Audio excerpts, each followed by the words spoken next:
Hello, folks, and welcome to the show again. I'm glad you're still listening. Today on the show, I have Nelson Dellis. Nelson is a four-time USA memory champion and one of the leading memory experts in the world. He actually holds the title of Memory Grandmaster, and we had a really fun chat. Nelson is also a mountaineer. He's been climbing mountains all over the world and has started a nonprofit called Climb for Memory. He also was on the documentary Memory Games, which is where I first learned about him, and it's a documentary I really suggest people watch. It's about him and other people who compete in memory competitions all across the world. Without further ado, I hope you enjoy the show today. Here's Nelson Dellis. Hey, Nelson, how you doing? Hey, what's going on? I'm good. Good, man. Thanks for coming on the show. I really appreciate it. No problem. Maybe, for people who don't really know too much about you, maybe you could give them a little bit of background. I first saw you on Memory Games, which was an amazing documentary. And maybe kind of tell us a little bit about that experience and about you and your background. Yeah, sure. So I am a memory athlete. I compete in memory competitions around the world. And I've won the US championship 4 times over the years. I've become a grandmaster of memory and have set a number of, or broken a number of US memory records. I now teach people how to do this. So this is not something I was born with in terms of the skill, something I taught myself and really practiced very hard over a certain amount of time at the beginning. And now it's become my career and what I do every day. So one of the things that a memory athlete does is it obviously tries to kind of share the knowledge with people because a lot of people don't know about these techniques. And oftentimes that involves a lot of interested parties, maybe wanting to do an interview or a podcast, or sometimes in a rare case, a documentary. And I was lucky enough to have a documentary follow me for a number of years. A lot of these things you say yes, because you think it's going to be this huge movie and everything, but most of them don't even make it to fruition, but yeah. And this one even was close to that. It kept being another year wasn't coming out. And then eventually it got bought by Netflix. So that's what is out there right now. Netflix just changed the game completely. Yeah, I know. Yeah. So what kind of drew you what kind of drew you to improving your memory? And is that something that you thought would become a career? Like, is that kind of the path you wanted to take? Or this just, organically happen? Yeah, no, it definitely was not something I thought would be my career path. At the time, I don't really know if there was anyone who was like a professional mnemonist or whatever you would call it, memory coach. Okay. So that wasn't even a thing I was thinking about. It was really just for myself, and self-improvement. I started because my grandmother struggled with her memory. She had Alzheimer's. Okay. And that's kind of where everything kind of sprangboard from. And it kind of stayed as a hobby, as I was just kind of enjoying it on my own. And eventually more and more people would ask me, hey, can you teach me this? Or teach my employees. And eventually it became something I could make money from as well. That's awesome, man. Yeah, I'm definitely someone in need of some memory improvement. I feel like my long term is okay, but definitely short term needs a lot of improvement. Yeah. Yeah. So I saw that you did some work with Jesse Itzler, who's a maniac and a genius all together. I watched some of the stuff that he does. I'm like, I don't know how he does this, and how does he have even time in the day? But he's a crazy genius. How was that experience? Yeah, it's a funny story because I didn't really know of him until my friend, a close friend of mine, came on a Kilimanjaro trip that I organized, and he was reading his book on the trip, the Living with a Seal. The David Goggins, yeah. The David Goggins one, yeah. And I was like, oh, that's a cool title. What's the book like? He's like, oh, it's great. You know, it's really easy to read. It's just really motivational. This guy's crazy, you know, and funny. It was a funny book he was telling me. So he kept bugging me. He was like, you know, you should ask this guy Jesse to come on our next Kili trip, because I do these frequently. And so I actually was like, you know what? All right, I'll reach out. I reached out to him on Instagram, because I'd also seen kind of coincidentally that he had just turned 50 and he was doing some kind of like trying a bunch of new things in his 50th year, right? Mm-hmm. I think he took some lessons for ping pong training. I forget what else he did, but one of the things he said he was going to do was work with a memory coach to improve his memory.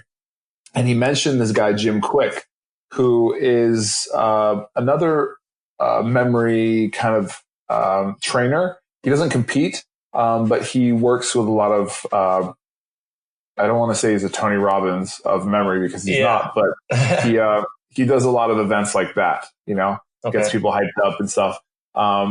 And so I messaged Jesse and I was like, first of all, I would love for you and your crew to come on a Kili trip if you're interested. Second, it says that you're going to start training with Jim Quick. He's great and all, but I'm better. You should work with me. And eventually that worked. So I was invited to his house, worked with him and his wife, and I did an event with him a little bit afterwards, and we're still in contact on some future projects as well. Wow, that's awesome, man.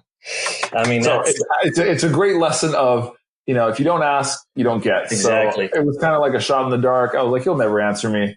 And maybe I'm too presumptuous here, kind of calling the other guy out, but whatever. Maybe he'll take on that, you know, and he did. So that's how you have to do it, man. Like if you look at all these guys, Gary Vee, Jesse, a bunch of these other guys, they like when, you know, people take initiative. And I think that's just what you have to do if you want to be in the spotlight. Yeah. And that's actually one of the things that really resonated with me, and what he writes about in his like history, how he got things done is like he'd promise something and then just kind of figure it out, even if he really didn't have the chops or the connections or the skills to do what he was actually promising. And I've done that. I mean, I definitely have the chops with my memory in terms of coaching, but I've done that for a lot of projects where it was way out of my league, but I just said yes for the opportunity. Yeah. And figured it out. I always figure it out. Yep. That's awesome. I think most people have that capacity to do that in the moment, you know, when it comes down to it. Yeah.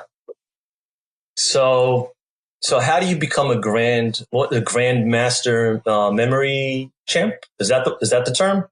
A grandmaster of memory is just the title. Okay.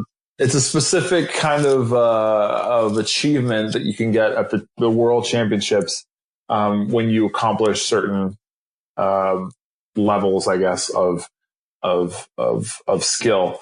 And so you have to memorize one deck of cards in at least 2 minutes, which is pretty easy.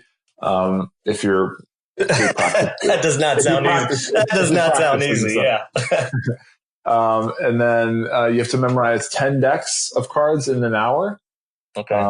And then you have to memorize 1,000 digits in an hour. Those are the 3 requirements. And you need to do that at a world championship. Wow. So, yeah, I believe there was one other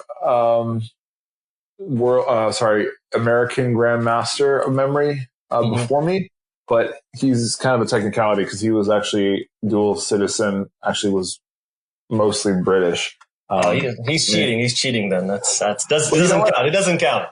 I got to be honest. I'm also a dual citizen, so maybe it doesn't count for me either, but I feel more American than anything. That guy spoke British. He lived in England. I don't think he'd ever lived in the US. So there. I think it comes down to the accent. As long as you have the accent, you're okay. Yeah. Yeah. So I just came back from Italy now.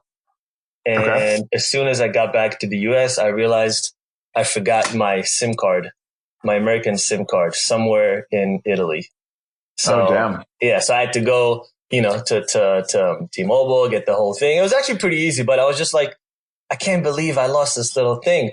And then, you know, it kind of correlates. I was like, just how good is your memory? Like, do Do you have a calendar? Do you lose your keys? You know, there's like day-to-day stuff. Is that like, you know, it was like 6 o'clock. I was like, there's just no, it was when it was 6:01. I was like, there's no way he's not going to remember the podcast. You know what I mean? There's like, I was just wondering, like, day to day, like, do you forget stuff, or is that just not a thing? So when I started this stuff, I was very, very, I don't want to say it like inspired by, I mean, I was just like, everything was brand new and shiny. So for a number of years, I really practiced what I preached. So I was, one of the best memorizers in the US, and also in everyday life, I was remembering a lot. But then I trained more and more, and I just realized I'd get very burnt out, just always being on. And so nowadays, it depends what time of year. If I'm training for something, then I put all my efforts into that. And then when it's, kind of time to not train, I just kind of not shut off, but I don't try as hard. So I do forget stuff is what I'm saying. And it's usually when I'm in these states of, kind of lax and being a little more chill.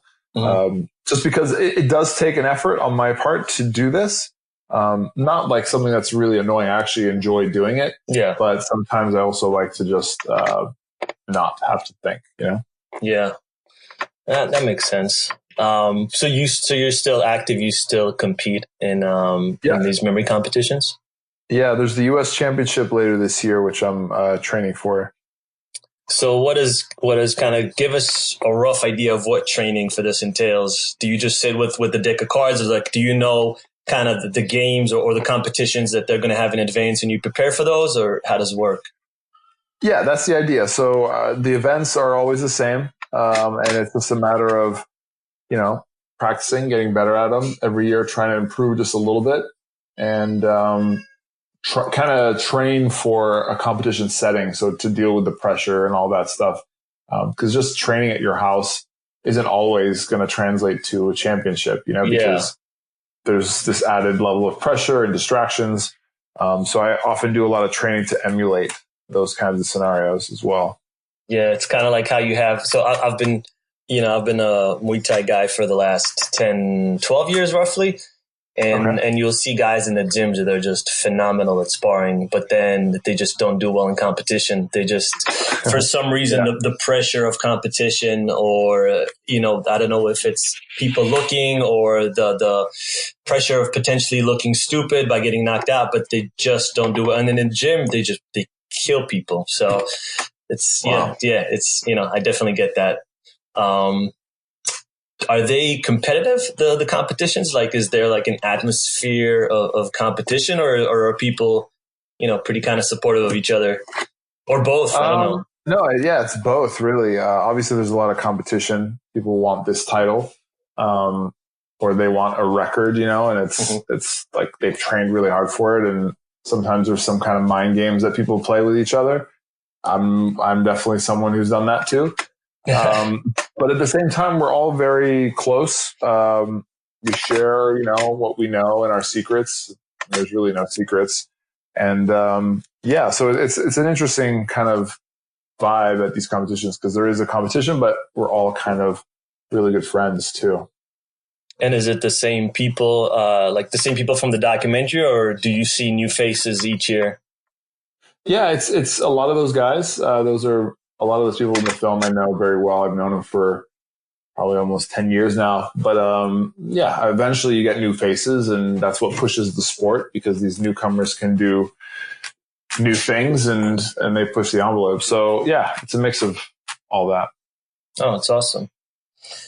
It's pretty cool. So I saw that, well, actually we spoke via email a little bit, and you told me you were going to Kilimanjaro, which is something I definitely want to, participate in maybe next year. But sure. How was that experience? Did you guys summited, right? Yeah, we had 23 people, and 21 of us got to the top. Had a couple of people that got sick, which can happen. Altitude sickness? Yeah, exactly. So it was. It wasn't your first time, right? You've done it a few times. Yeah, no, I've done it a few times. It's kind of a side business that I do. I run a company that kind of organizes these kind of adventures, and Kilimanjaro is something that I try to do at least once a year.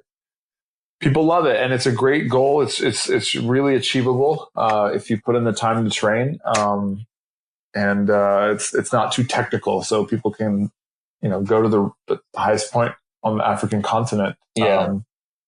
In just a week. It's great. How many times have you summited already? That was my third. Oh, wow. Yeah. That's that's pretty cool. Yeah, I mean, from what I understand, it's relatively easy. I mean, obviously not easy because it's like 19,000 feet or something.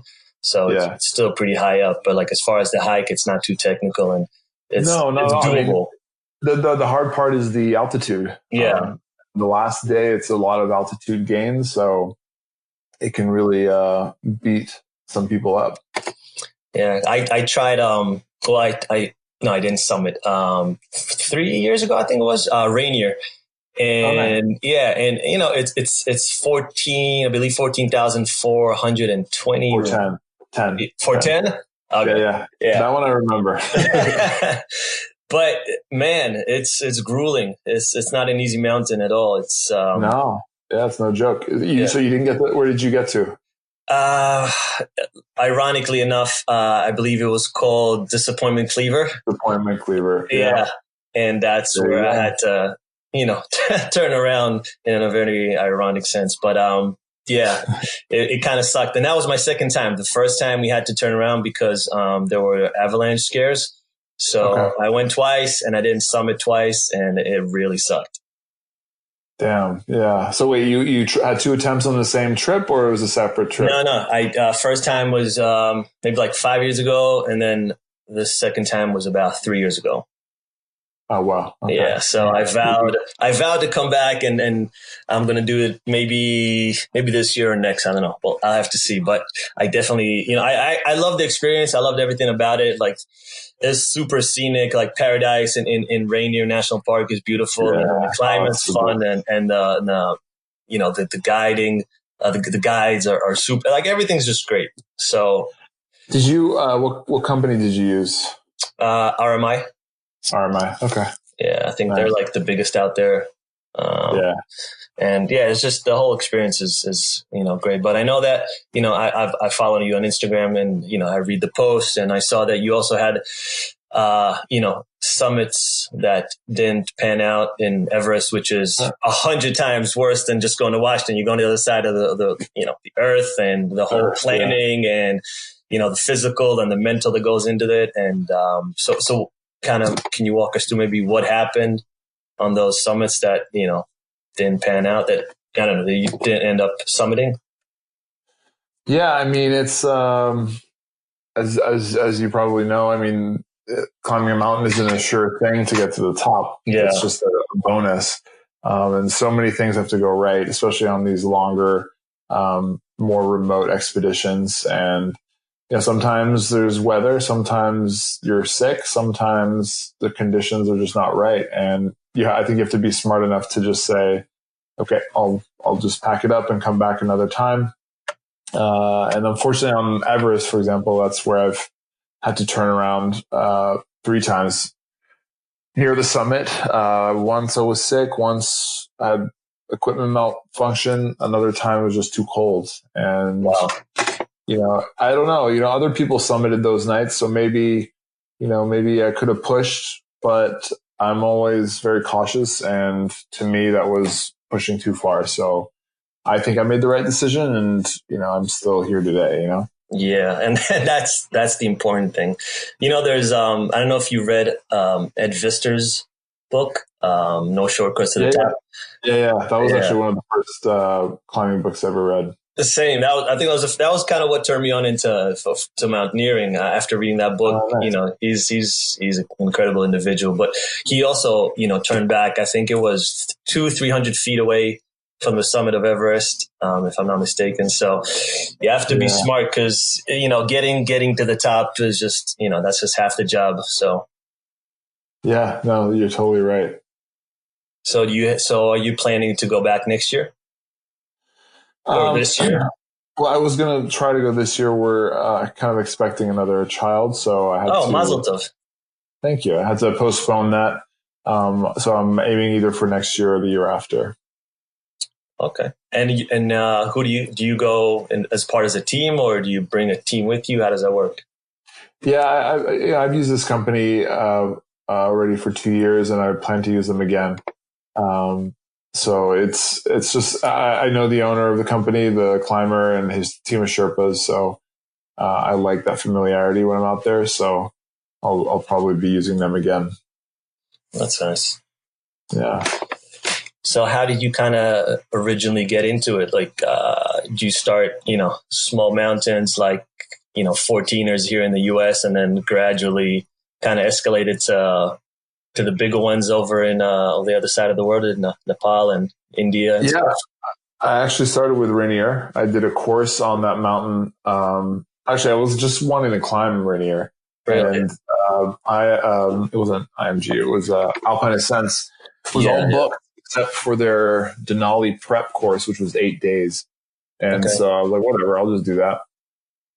So we were 8 days on the mountain. We summited, and then it was really a prep course for climbing Mount McKinley or Denali. Yeah. So the next logical step, at the end of the trip, I was like, well, okay, I guess Denali next. I can test that high altitude a little more. And so I did that. And then once I did that, I kind of started thinking about Everest. And I know a lot of people go and do like Aconcagua Hmm. or Choyu, 8,000 meter peak.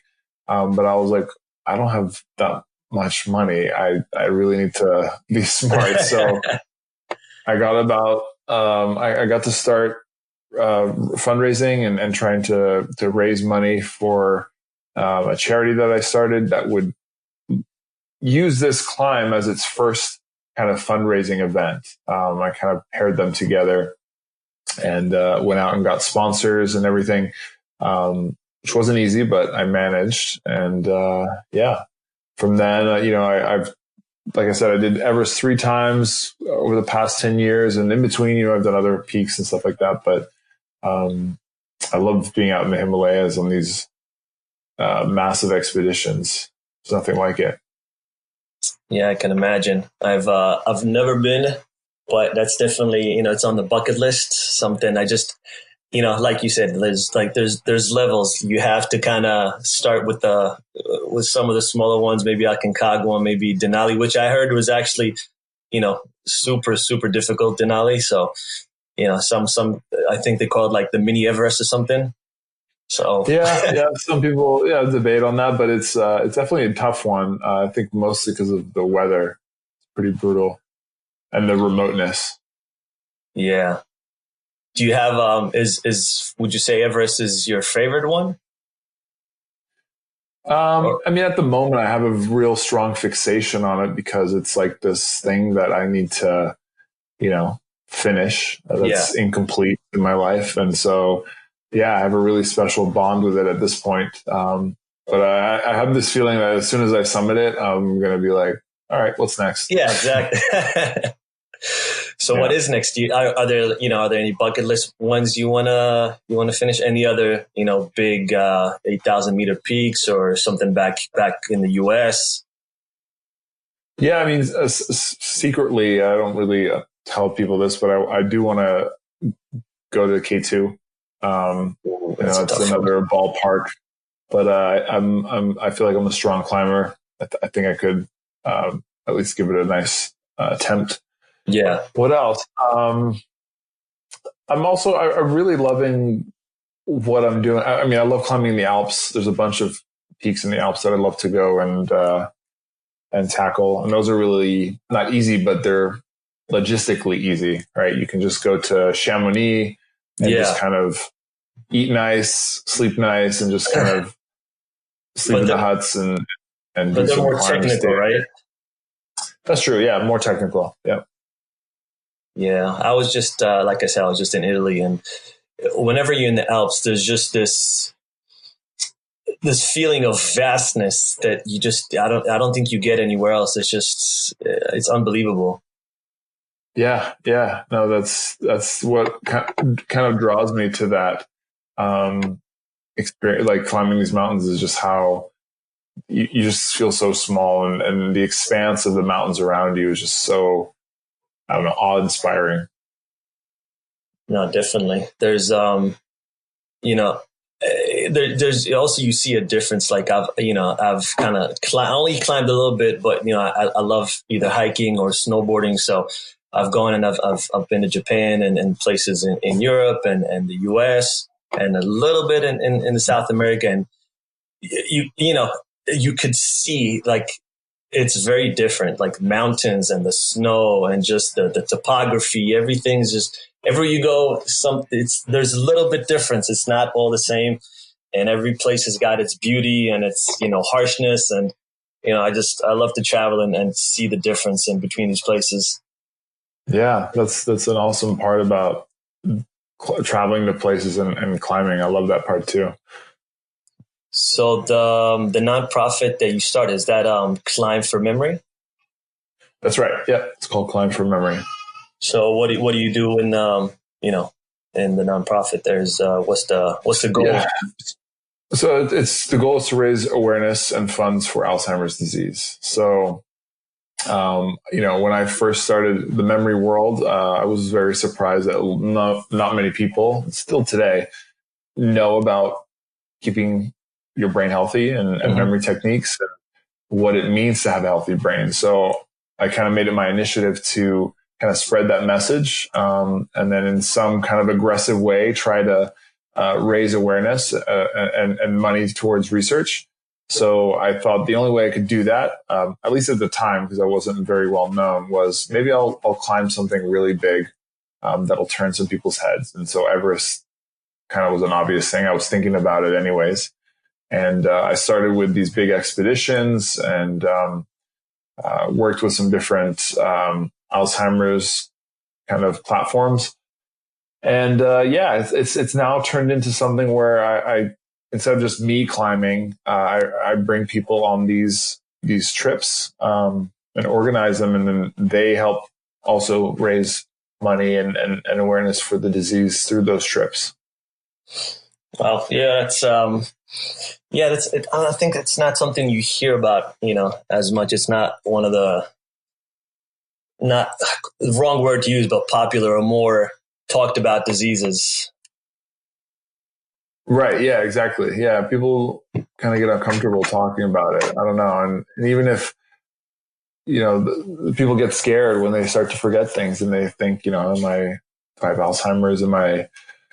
What's my future look like? So it's definitely something people are very afraid of, but they're also kind of quiet about it, which is not a good combo. No, definitely, because there's some sort of there's a little bit of a shame around it, right? Like, oh, I'm forgetful, or I'm not as sharp as I used to be. There's something that kind of hurts your ego a little bit. So I feel like maybe people don't want to open up about it.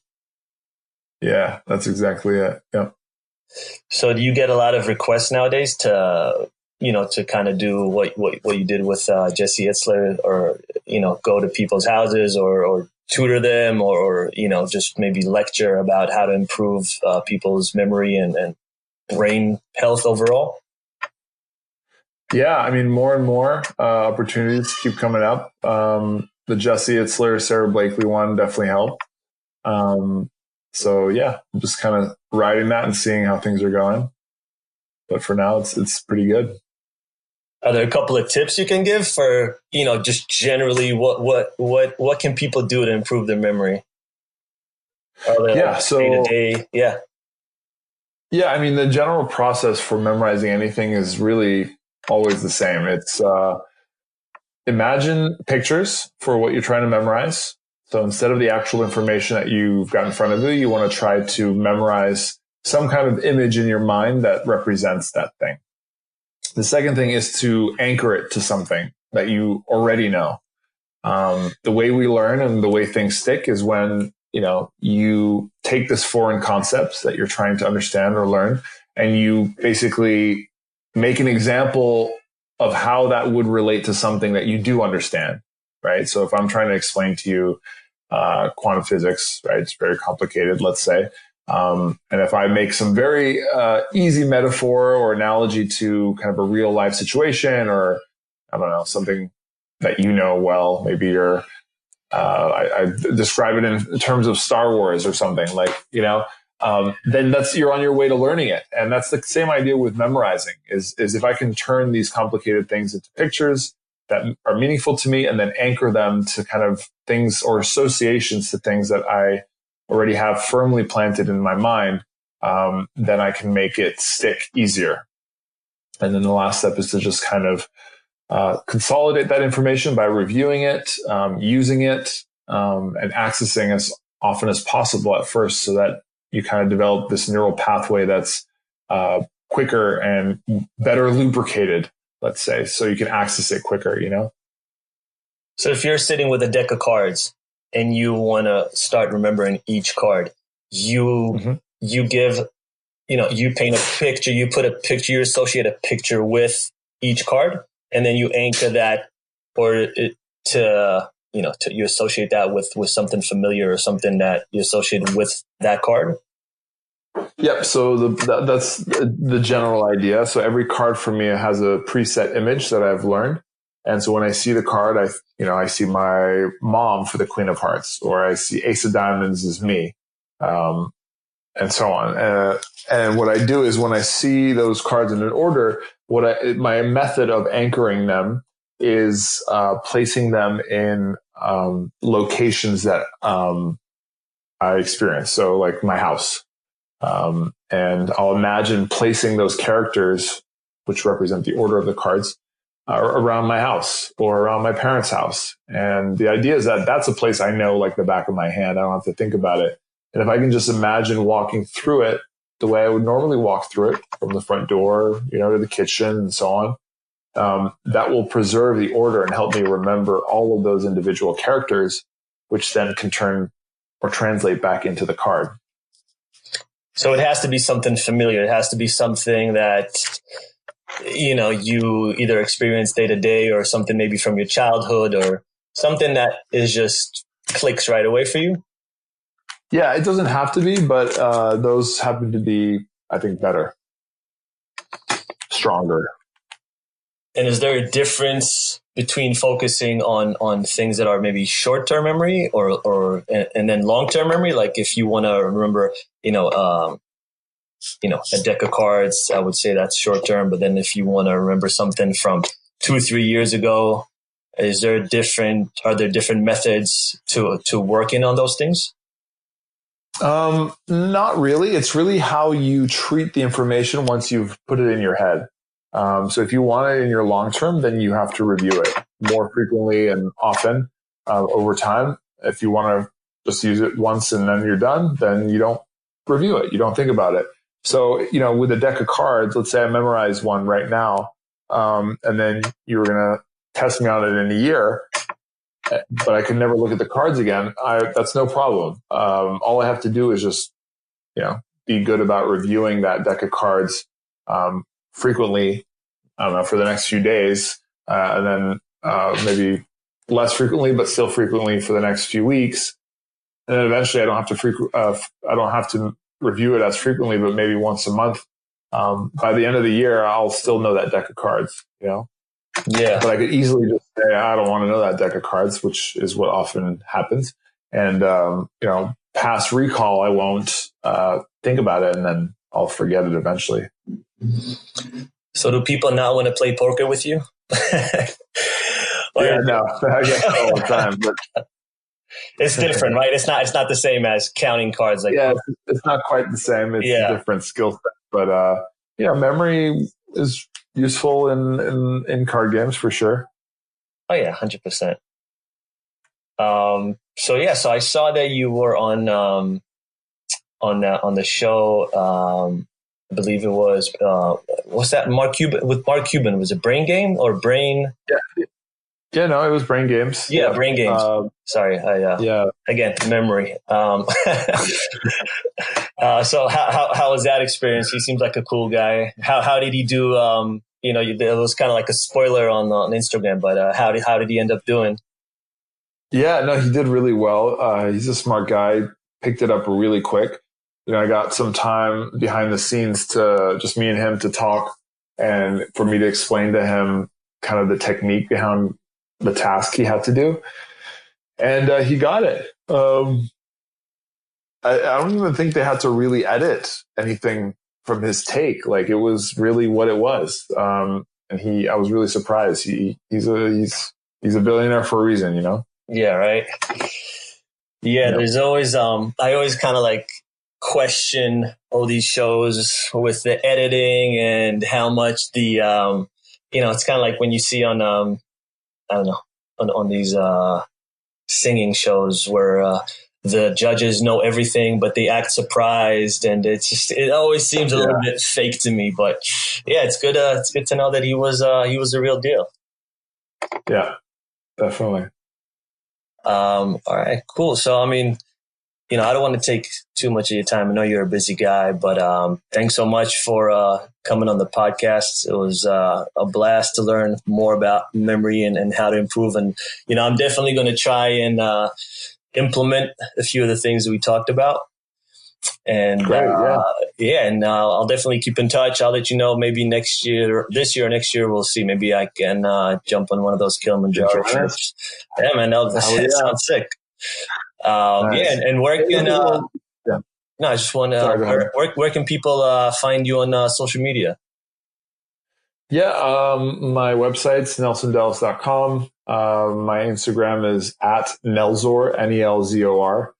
I should really change that. That's like something I invented 10 years ago. I think I have one of the early, I may have downloaded that app when it first came out.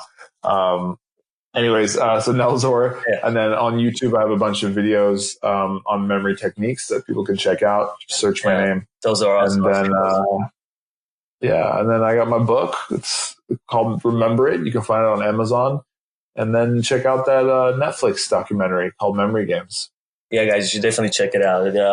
It's awesome. And there's another girl, Yanja, I believe her name was. Yeah, Yanja. Yeah, and yeah, she was amazing as well. Maybe I'll have her on the podcast as well. So, awesome. Thanks so much again, and we'll be in touch. Awesome. Thanks for having me, man. It was a pleasure. All right, man. Have a good one. You too. See ya. See ya. We'll be in touch.